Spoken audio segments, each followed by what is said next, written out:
Violet here. Look at one of your slalom training runs from this past Saturday up on Charlie's. You had a good day. You were skiing well, some great runs. I put you up here against that visiting gentleman from Virginia because he was pretty strong and we can learn something from him. He did beat you by a few seconds or so in this run, so let's try to figure out why and where we can close that gap. So I know it's something we've been, kind of talking about all year, and that you tend to be pretty hippie. You're going to see him through this run, and we'll try to get better examples of where he's really uses good ankles and knees to roll those skis up on edge. Kind of far away, but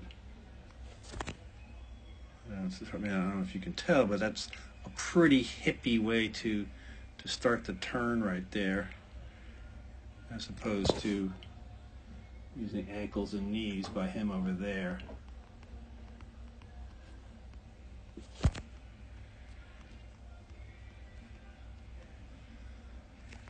Two, we talked about this past weekend, narrowing the stance.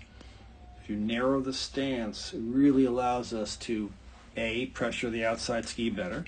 I think Peter mentioned, you're outside, you're only as fast as the path you're taking with your outside ski. So if your outside ski is taking a much longer path, because our feet are wide, well, you're going to, go a longer distance. So modern slalom has really gotten narrow, really, for those two reasons. You can pressure the outside ski better, and it's a shorter path. Does that mean we want to have our both feet up close to every gate? No, we need to give our feet room to allow for some angles. And again, you can see him ankles and knees, and you're a little more hippie in putting your skis up on edge. You will see him throughout this run at times much more cleaner at the top of the turn. You're going to come in here and just kind of, skid the top. So, right now, you couldn't carve from there, obviously, otherwise you straddle. He's going to come in, intersect rise line with the skis pointing out and away, and you're already in the fall line and rise line, skis going down the hill.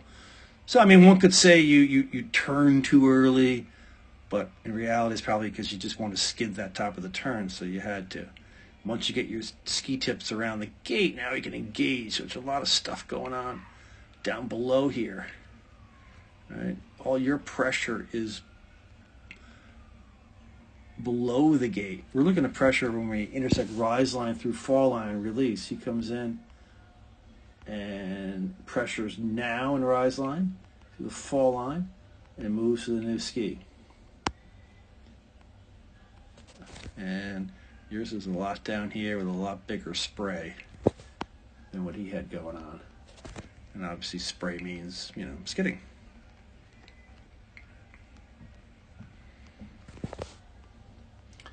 Some terrain in here that sent him for a ride and quick little recoveries, athletic and good quick feet.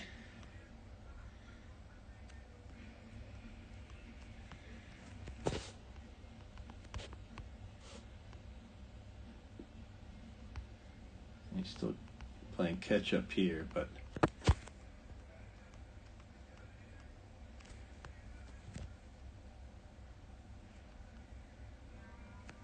again, a lot going on down below. You see all the spray and really heavy down there.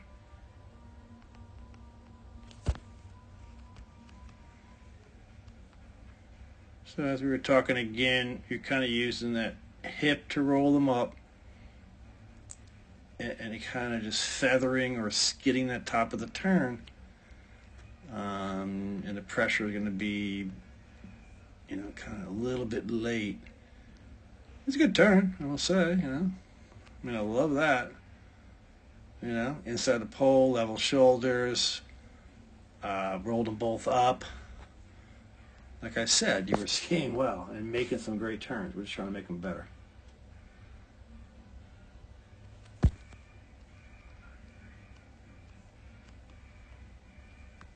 and that narrower stance would help.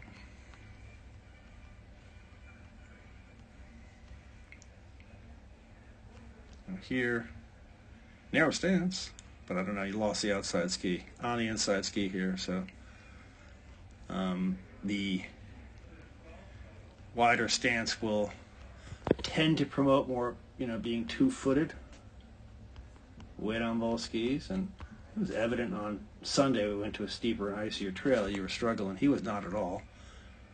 He was able to find the outside ski, pressure the outside ski, but that kind of stance, you can already see a little scissoring. That stance is going to be two-footed, and weight on both skis, weight on the inside.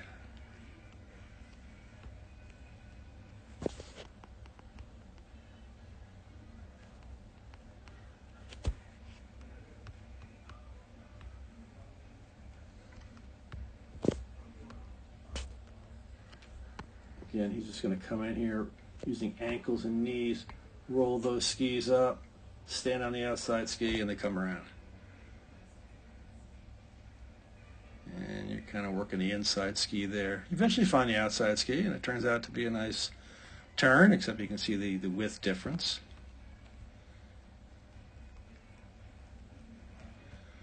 Flush, he didn't have enough direction coming out. He had a little. You didn't have probably as much also. We got to remember that flush is a lot of times we have to have, shape coming out. So we got to start setting up in the middle of flush. We can't really run them perfectly straight because we may have to swing out a little in the middle, a little shape to get shape coming out. Another thing he does really well, and it helps us, more pressure that outside ski is standing a little taller upper body. Now, you don't do it all the time, but at times you get kind of hunched over, and it's really hard to pressure the outside ski.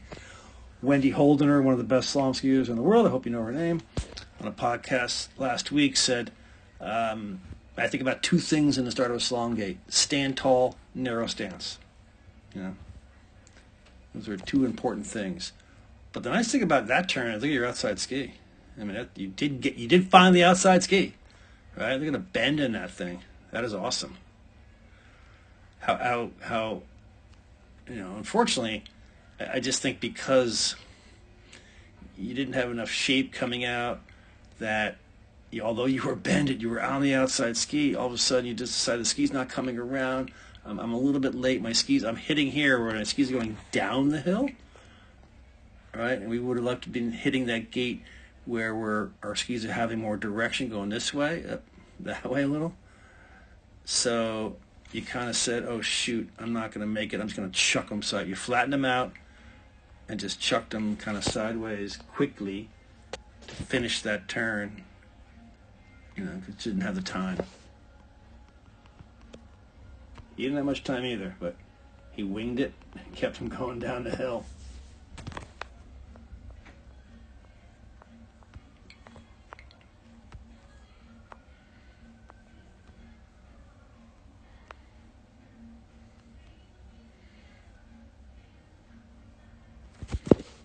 And again, kind of, you can see him. He's going to come in here, like rise line, skis pointing out and away. You're already going to be have already started the turn. So this one, I don't think you wanted. You're not going to skid the turn, top of the turn, but you just started it early. Therefore, you had nowhere to turn. If you really arced from there, you could see you'd straddle. So you had to lay off the skis, get the skis tips by, and now I'm going to turn down here. Right. So as a reminder, I know you know this already, but if that's the gate and a rise line, imaginary line.